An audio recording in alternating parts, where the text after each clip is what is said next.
You. Welcome to Transform Your Life in 15 Minutes. My name is McAdams. I'm an author. I'm also a college professor. I teach accounting, and I'm a certified life coach. I specialize in personal and small business finance and also fitness. I help people reach their goals. And I'm excited today. We are doing a transformation, and how we're going about that is we're doing 5-minute exercises. We're doing one each for the mind, the body, and the soul, with the premise that we are one made up of 3 parts. And so we're going to actually do some exercises on each of those parts. And specifically what we're going to be doing is we're going to be doing a 5-minute exercise on the mind. So we're going to be doing a reading, and we're actually reading out of a book that I wrote 3 years ago. Yes, it's still not published. I'm in the process of getting it published right now, and it should be ready by the end of this year. It's going to the publishing, with editing, all the legalities and all that. And I'll have some information by the end of this month of how you can get access to that book. The book is called Your Body, the Perfect Life. I keep saying the perfect life because I'm trying to assess change. Your Body, the Perfect House, how to find your true purpose and live a balanced life. And then for the body portion, we're going to do a 5-minute yoga exercise. And then for the soul portion, we're doing a 5-minute guided meditation. So I want to thank you for taking the time to watch this. Good morning. How are you doing? And I also want to thank you for those of you that are taking the time to watch the recording, because again, it's all about affecting change and transformation. And just remember, I like to kind of say this periodically. What is the definition of insanity? Doing the same thing over and over again and expecting different results, right? So in order to affect change, that means you got to do something differently. So this is in order, and imagine with transformation, you really got to do something differently. And so that's why I have this, and it's early in the morning, I know, because it's early for me as well. We're 6 o'clock on the Pacific Coast time. But you know what? If you're complaining about you don't have enough time to do this, that, and the other, we all have the same 24 hours, right? So maybe it requires you to get up a little earlier. For those of you that, maybe it requires you to stay up a little bit at night. But you have to do something for yourself. You need to put yourself first. So yesterday I talked about making a list, right? And I said, make a list of all the things that are important to you, like your priorities. And then I said, if number 1 is not you on the list, what the heck are you doing? You need to be number 1 on your list because you are important. So with that being said, let me kind of talk about the book and then kind of transition our way into the mind portion. So the book came about because when I was growing up, like in my early 20s, I used to equate my life to how the condition of my house. So I felt that if my house was clean, then my life was going great. Things were in order, things were happening, opportunities were being seen, and, I had open experiences. Whereas if my house was a mess, then guess what? My life felt like it was a disaster. Things weren't happening for me, the things that I wanted to happen didn't happen, or, basically the life was a mess. And so fast forward to, I wrote the book, and what the book is an analogy of your body, your physical body, to the house. And so just like in the house we have rooms, well, in your body or in your life, you have several areas. So in the book, the living room is indicative of your financial area. And the reason why that is obvious is because generally speaking, when you first come into a house, you usually are introduced into the living room. That's one of the biggest areas in your lives because it affects everything, right? Name me one thing that money doesn't affect, and then make sure you let me know that, because I can't think of anything that money doesn't affect. Okay, so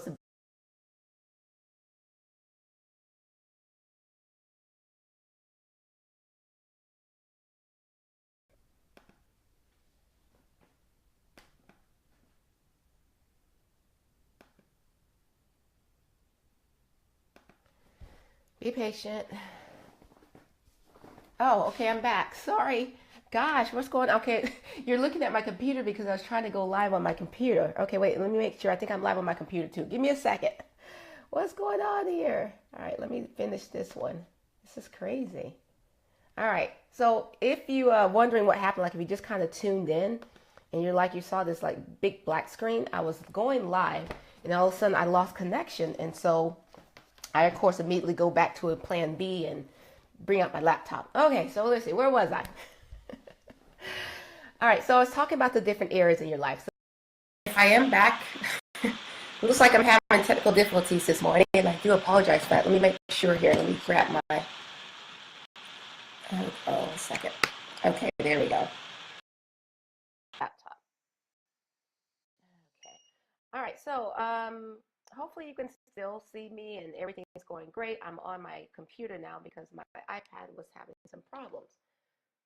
Okay, so this is kind of disconcerting here. I remember I am.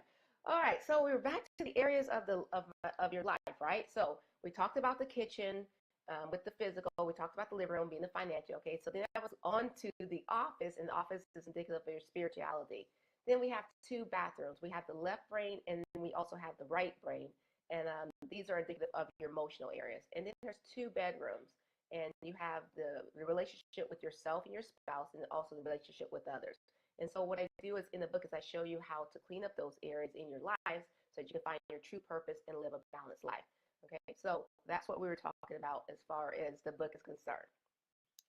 So with that being said, we left off yesterday with talking about paying yourself first and putting yourself at the top of your list and being your number one priority. So hopefully that point was driven home. But today I kind of want to move on from that. When I say move on, we're going to start from there and then add to it. So what I recommend when I talk about pay yourself first, like I don't just want to throw this out at you and then not give you some direction. My recommendation is you think in terms of three categories with you pay yourself first. You want to think in terms of your savings, and you want to think in terms of your retirement, and then you also want to think in terms of charity or giving away. Okay, so I generally recommend just a nice round number of 10, and I'm talking about, yes, 10% of your salary. So for each paycheck, I recommend that you allocate 10% to go to your savings account until you build up a comfortable enough savings. And that's going to be dependent upon you. Generally speaking, it's going to be anywhere between 6 months to, to 18 months, just depending on what feels comfortable to you. Okay, so 6 months, 12 months, some people 9 months, all the way up to 18 months I've had people saving up. But whatever that amount is, you save until you get to that amount, okay? 10% every single paycheck. Then the second category is your retirement. You need to be investing in your retirement, and your retirement is going to be into the market, right? So we're talking about stocks and bonds and mutual funds, okay? So you're going to put 10%, allocate 10% of your salary, every single paycheck, to that category as well. And then the third category, now this is the one I generally get a lot of pushback on, it's the charity. For me, it's tithing, okay? You give away 10% of your salary. You say, Pia, are you serious? You're talking about giving away? We all know the rules of karma. We all know the laws of life, right? In order to receive, you must give. Yes, give away, and I promise you, it will come back tenfold to you. It will come back tenfold.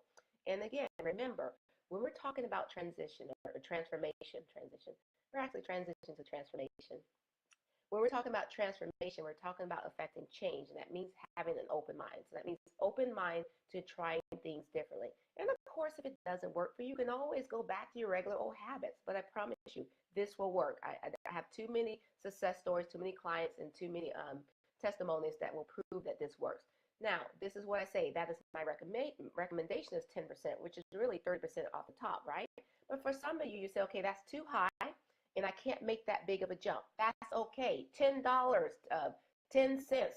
Do something to each of those categories. Obviously more than 10 cents, right? But a dollar, something. Allocate a portion of your income every single month to those three categories. I recommend 10%. That may be something you have to work your way up. You may start off again, maybe $5 here, $10 there, $20 here and there. Okay, but allocate something to those categories. Now, let me explain this. When it comes to those three categories, two of the three are kind of like an endless pot, which means you will always be, you can't give enough to that particular category, namely your retirement and the charity, right? So those are going to be everlasting, right? So in other words, you're going to always, because there's never going to be too much money that you have in your retirement, right? So you want to keep allocating money toward that. And then, of course, with charity, you're going to find that once you get in the habit of giving away, you're going to see that it comes tenfold back to you. You're going to keep wanting to give away more and more. Now, with that third category, remember I talked about the savings. You only saving up to whatever feels comfortable to you. So, for instance, let's say that you want to save at least 6 months of your bills, and then once you have it done, then you're going to stop allocating that 10% to that particular category, right? So then you ask, well, what happens to that money? What happens to that money I was allocating to the savings now that I've stopped doing my saving? Well, remember that step number one, where we talk about your financial goals? Well, guess what? Then that's when you start putting that extra money toward the goals, and you're going to find that you reach those goals faster. Okay? So again, pay yourself first. We're talking about the 10, 10, 10. Now, again, when we're talking about budgeting and this spending tool, financial tool, whatever you want to call it, we're talking about budgeting here. Let's be for real with this. Let's get real. The next thing that you want to do is find out where you are.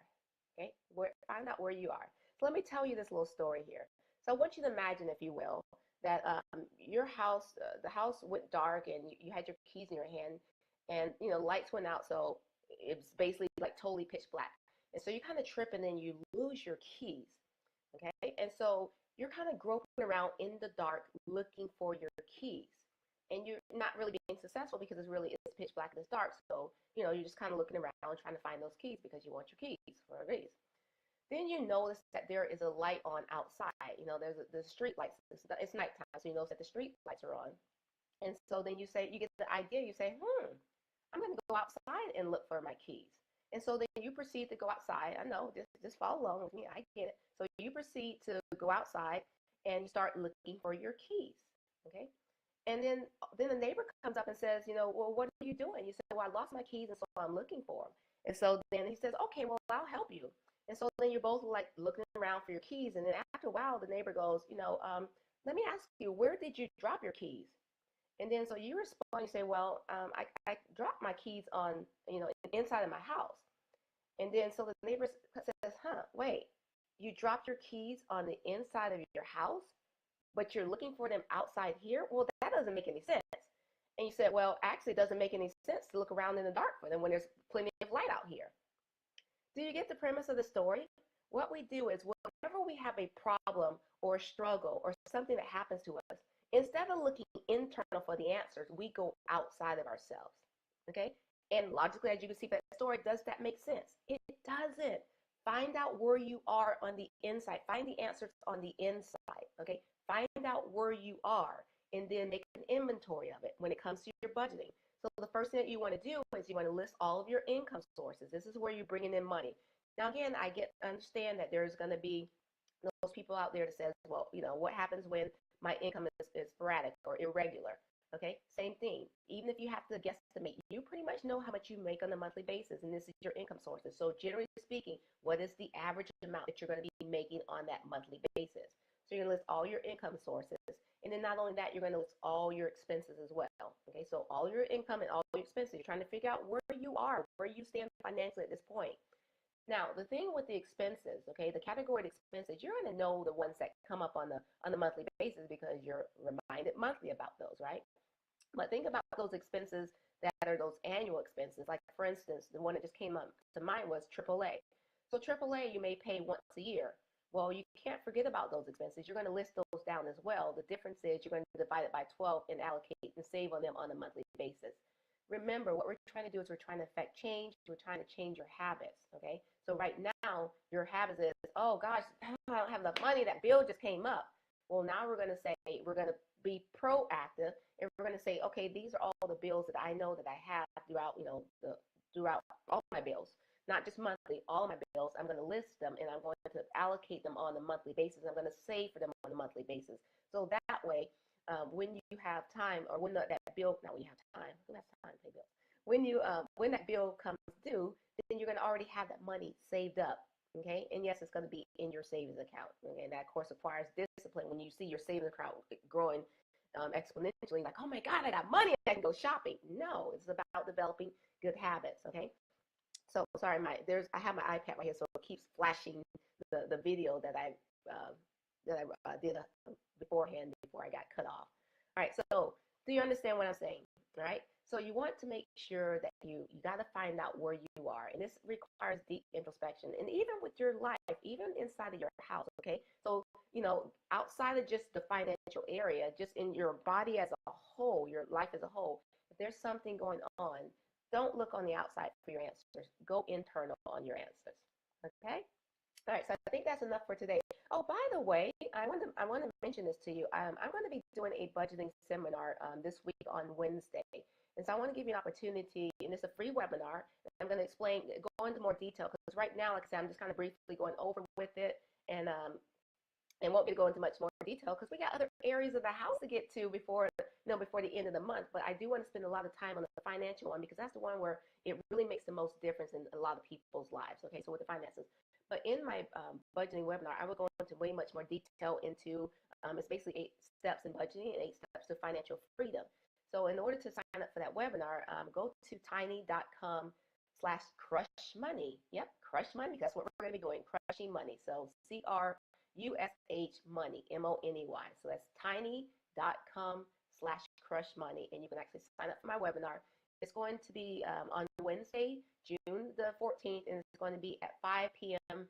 Pacific time, which is going to be 8 o'clock on Eastern Standard Time. Okay, and again, this is a free webinar. I invite you to come to view it. If you're not able to view it, sign up anyway, and then you still will have access to recording if those times are not convenient for you. Okay? All right, and I'll, of course, be putting some more information about that on my fan page. Can I make a note? Live here, I was on my laptop, and everything was going great, and all of a sudden I lost connection, and I transitioned to my iPad. Well, now my iPad went crazy, so now I'm back to my laptop. Isn't that just like full circle? Okay, so let's go ahead and move on. We're going to move on to the yoga portion, and I do apologize for the what were we doing? The technical difficulties that I was having a little earlier, but such is life, right? Things will always go as planned, but you just got to keep on moving. And that reminds me, I want you to remember that when it comes to budgeting, so I'm all like dark here. When it comes to budgeting, you have to be patient with yourself. What am I looking at? I'm so used to looking over here to your right on the iPad. Like I remember that the camera is up on the top for my laptop. But anyway, so when it comes to budgeting, you have to be patient with yourself. Okay, so the first couple months that you budget, I already mentioned it's not going to work for you. That's because you're getting used to your habits, okay, and changing those habits, and particularly the belief of what you think about money. Okay, so that's going to be something that's deep rooted in you. And then after about the third month, and especially on the fourth month, then by then you're going to already have it down packed, and then you're going to find that the budget's working for you. So remember, the budget is just a target. It's to get you toward your goal. It's not going to be a straight line. Like just because even when the budget is working for you, let's say after the third or fourth month, and you've developed all the good habits with the budget, it doesn't mean that life is not going to happen and things are not going to occur. While all of a sudden you're like, oh my gosh, it's not in my budget. Just when I thought it was going good, something happens. That's such as life, right? You just make adjustments. The difference is by then you will have developed the habits in order to make those adjustments. So you would know how to move things around so that it's not such a big thing. And remember, you already had that savings account started up by then. And then, so then you can actually make better decisions that way. So again, mainly when it comes to what I'm talking about, it's really about being proactive as opposed to being reactive. And remember when I keep saying remember, don't I? I need to replay this and see, remember I've done Toastmasters, like if you're doing the speaking, you're supposed to give money every time you say I need to see how many times I'm saying and remember. Anyway, and remember, when we're talking about affecting change, it's about all areas of your life. So the habits and the beliefs and the tools that I'm giving you, even the financial tools, these are actually applicable to all the areas of your life. Right now, I'm just applying them toward the finances. So this being proactive as opposed to reactive, which is a habit, this is something that you can apply every single area of your life. And once you start applying, you're going to see changes. Okay. All right, so we're going to move on to the yoga portion, and yoga is an exercise. And let me kind of talk a little bit, because this is Saturday, so it's not like you guys have anywhere to go, right? Or maybe you do.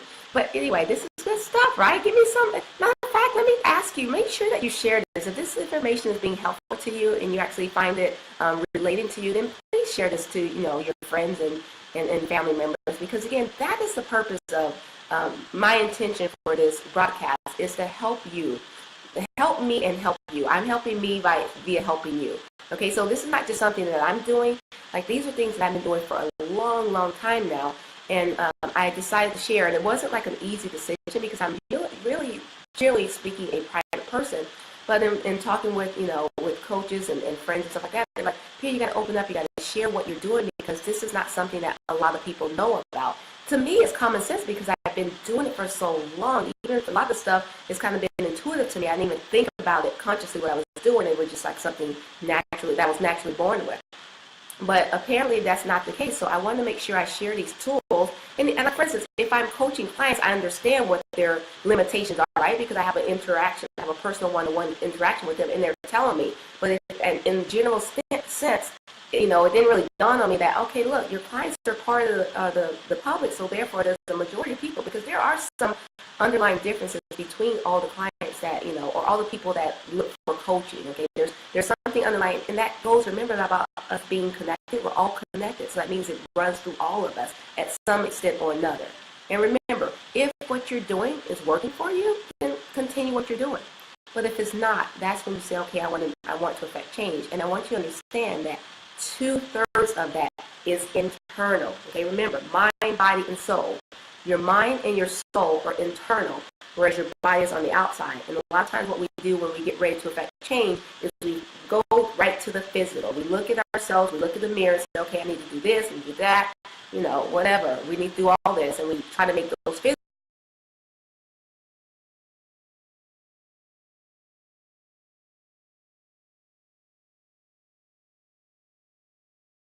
Assuming I'm still recording. Okay, I'm still recording. So I'm going to keep going on. But anyway, so we try to affect change on the outside. And that's like my analogy with the house. That's like painting the outside of the house, but the inside is a disaster. Well, guess what? You live on the inside.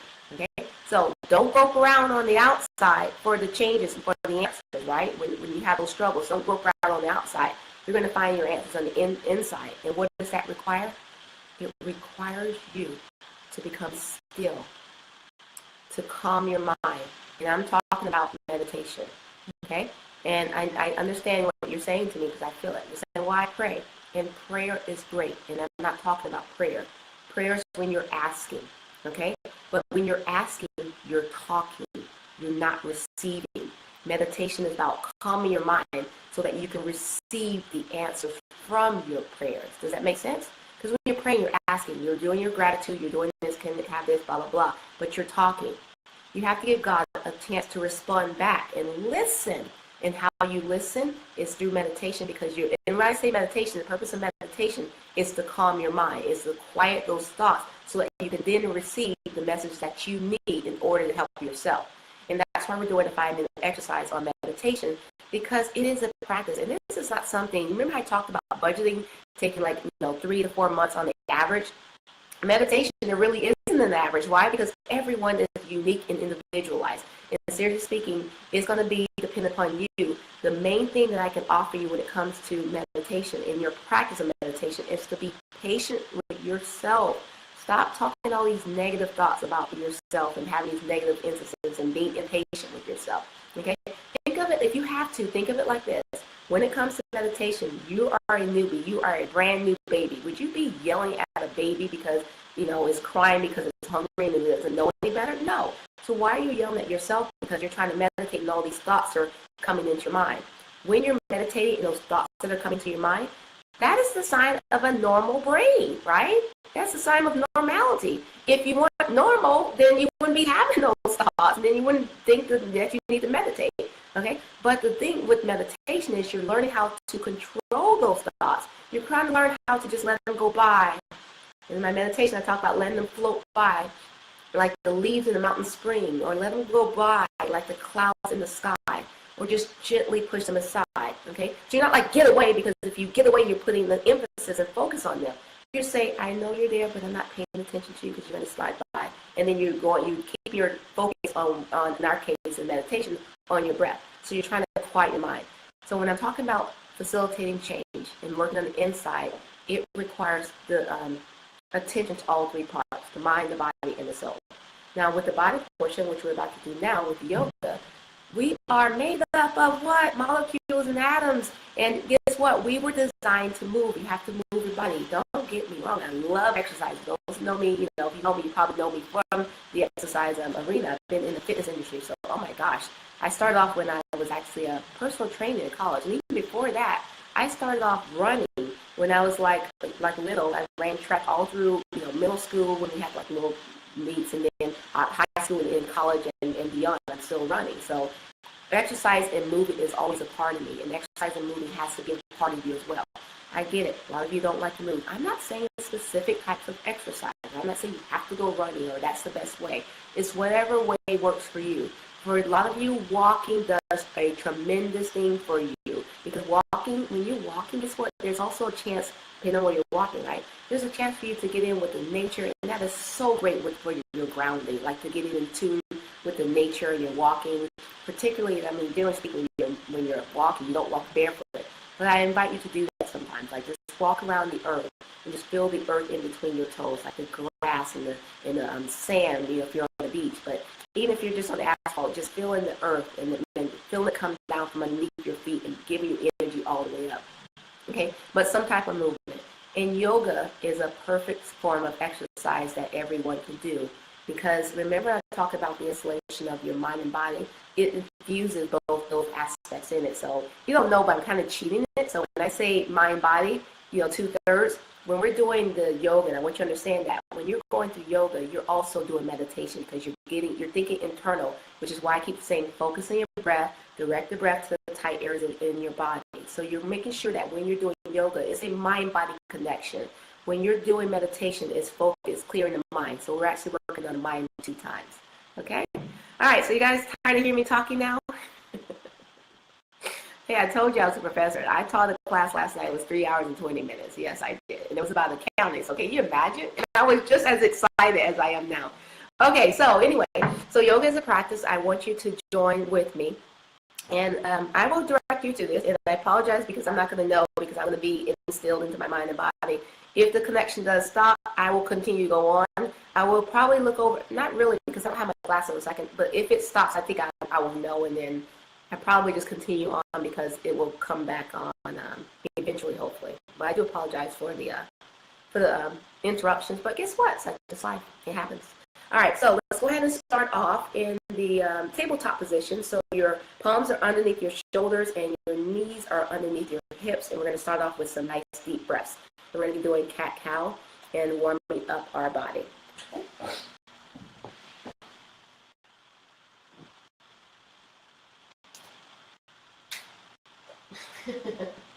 Talk about technical difficulties. Now my music doesn't want to play. It's like, what's going on here? Jesus, please. Oh, gosh. Hold on. No.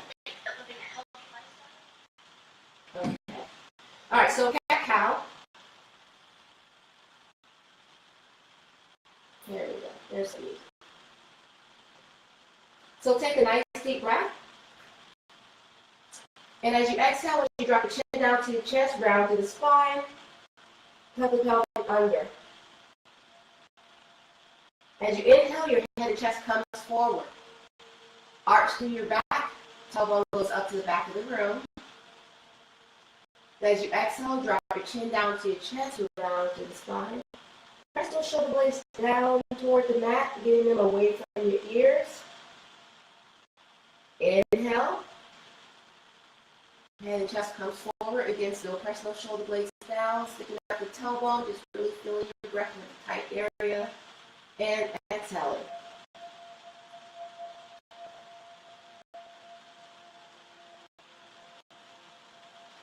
And inhale.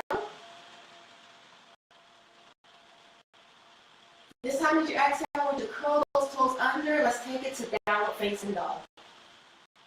Now, downward facing dog is a resting position. For some of you, this is going to be very challenging. If you need to, just stay at the tabletop on your hands and knees and just kind of just do the cat-cow and breathe your breath. Try to do the downward facing dog, and over time, as you get a little stronger, you will be able to enjoy this pose. We're going to pedal our feet. Just get a feel of our muscles and our bottom of our legs, the top of our legs, and the midpoint of your legs. Come up on the top of your toes and roll down to the balls of your feet all the way through your heels. Again, right now what you're doing, particularly because it's the first time you're doing a downward facing dog, you're doing what feels comfortable to you. Okay? Just kind of loosen up, making sure you press your chest towards your thighs and your knees. Your hands in line with your bicep. Your fingers and toes are spread out nice and wide. Thumbs are facing inward, middle fingers are facing forward. All right, on your next breath, on the next inhalation, I want you to bring that left foot towards your fingertips. And I want you to turn that right foot in so the heel is in, your foot's kind of perpendicular. Your left heel is dissecting right heel or your right foot, and your arms are extended out nice and long. You're going to take a nice deep breath and lean as far forward as you can. And as you exhale, you're going to take that left arm down towards your left leg. Right arm goes up, and we're into Trikonasana or triangle pose.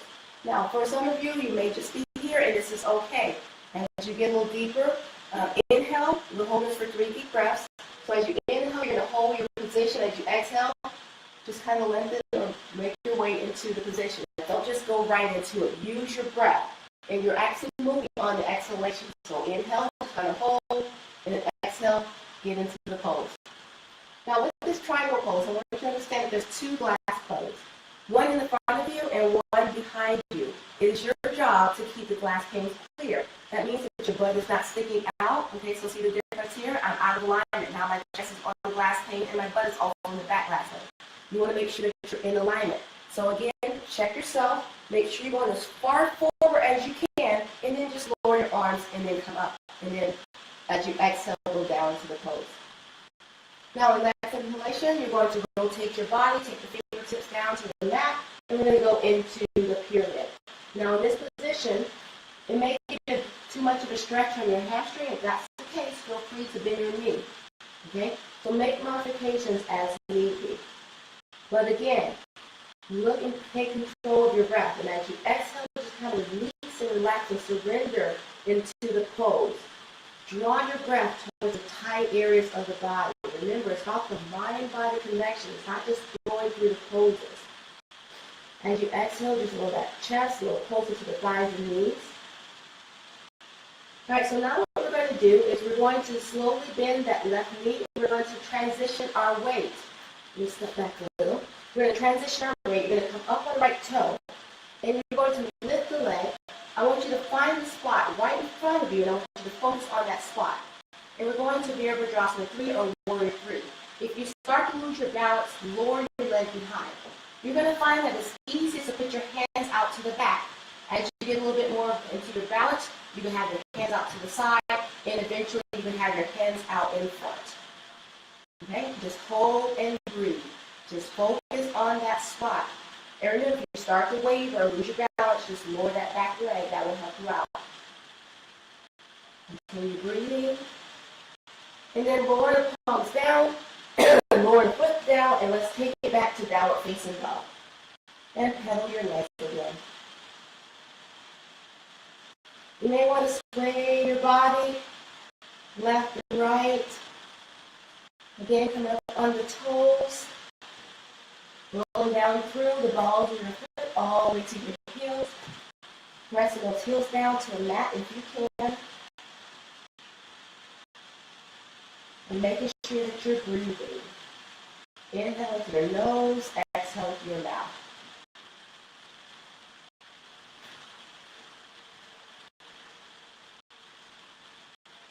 On your next inhalation, I want you to bring that right foot toward the fingertip. Turn that left heel in. Again, the right heel is bisecting the arch of your left foot. Extend the arms nice and long, from fingertips to fingertips. I want you to lean your body as far forward as you can. Drop the right hand down toward the shin, left arm goes up. Now your gaze in this pose is up, but if it's uncomfortable on your neck, feel free to look forward or to look down. Deep, huge breaths, pressing out on the hip, lifting up the kneecap to engage the quadriceps. Openly breathe and activate those muscles. Just direct the muscles, the breath to the tight areas of your body. Now go ahead and rotate the palm down. Come to your fingertips or palms if you can. And remember, if you need to, bend that knee. You don't want to overstretch it, but as you're breathing, direct the breath towards the tight areas of your body. Making sure that your hips are facing forward.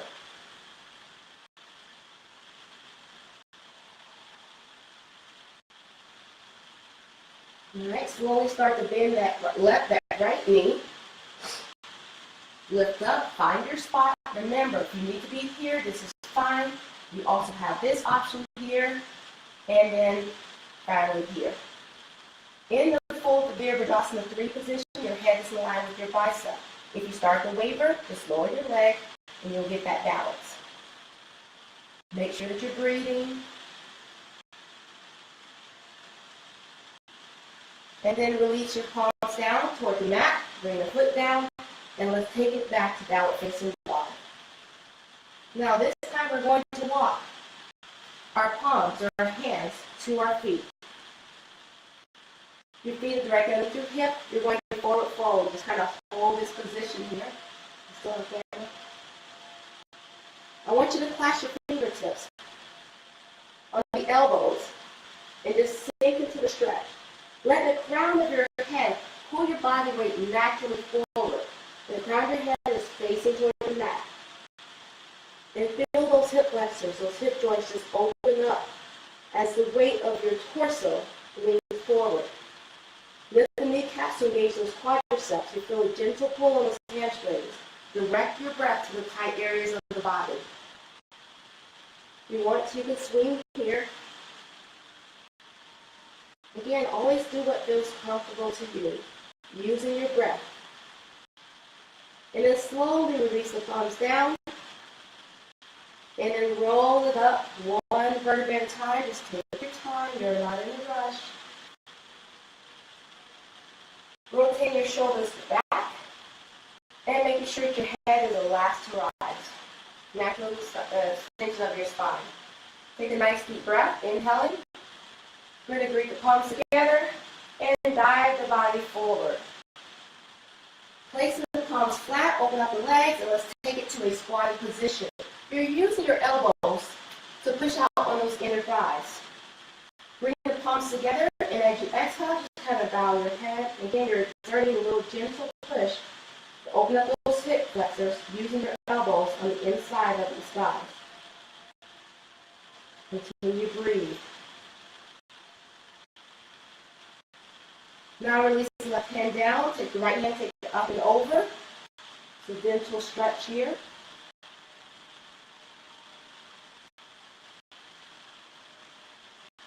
And then switch. The other palm goes down, the opposite arm comes up and over.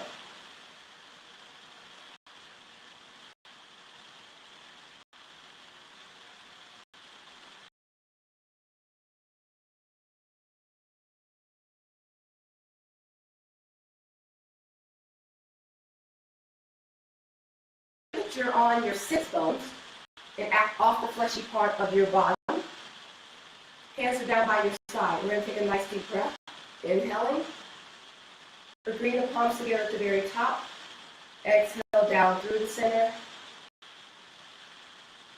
And namaste. Okay. Let's move on to the meditation. So just kind of take a nice deep breath where you are. Inhaling through your nose. And exhaling through your mouth.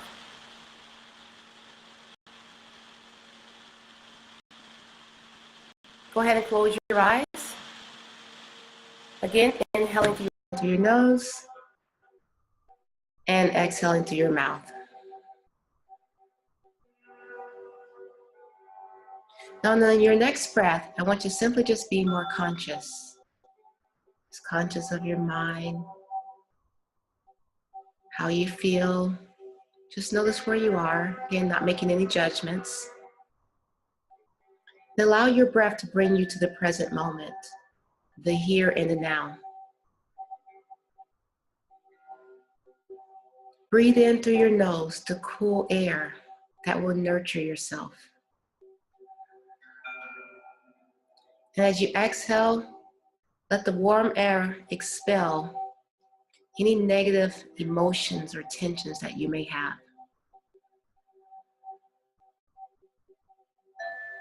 And on your next breath, lift your head up toward the sky.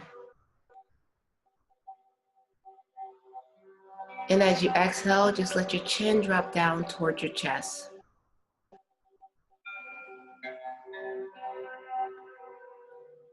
Again, as you inhale, let your head go up toward the sky. And as you exhale, let your chin drop down to your chest.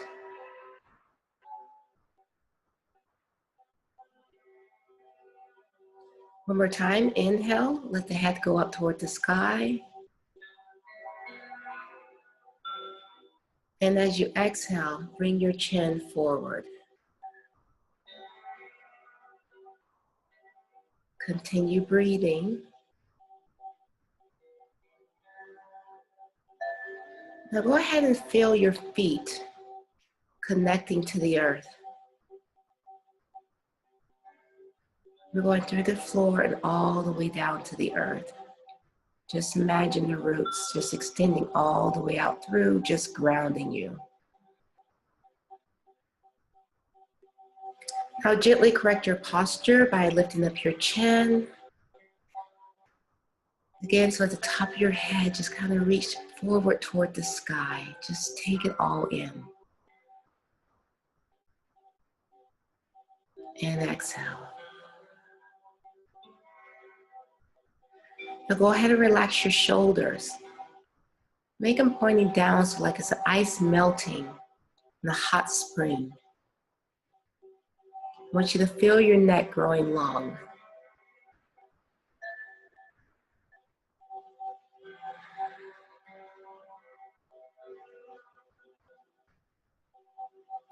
I want you to relax your forehead. Relax your eyes. Relax your nose and your jaw. Relax your ears in the back of your neck. And relax your chin. Taking a nice deep breath, inhaling through your nose. And exhaling through your mouth.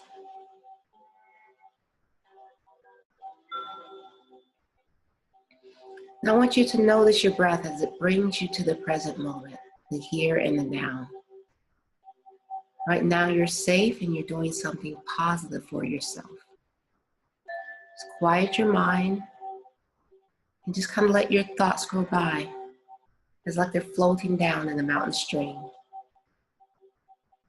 Just bring your attention towards your breath.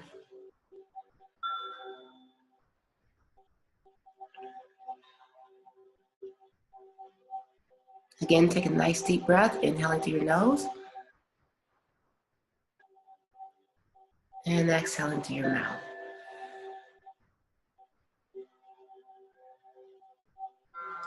I want you to disengage from the past and also from the future and just focus on this present moment.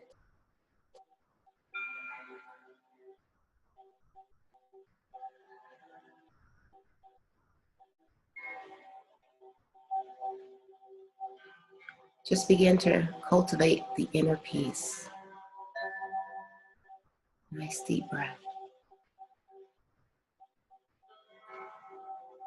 And exhale.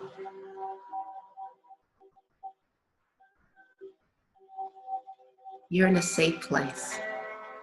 A place in your heart filled with love and with light. Give me a nice deep breath, inhaling through your nose. And exhaling through your mouth.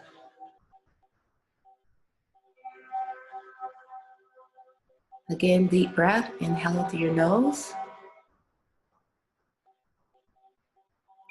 And exhaling through your mouth.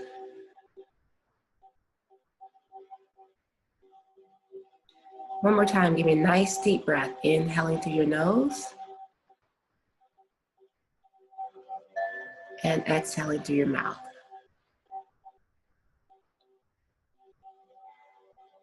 Now go ahead and open up your eyes. We relax, release, return refreshed and calm. You've done something good for yourself today.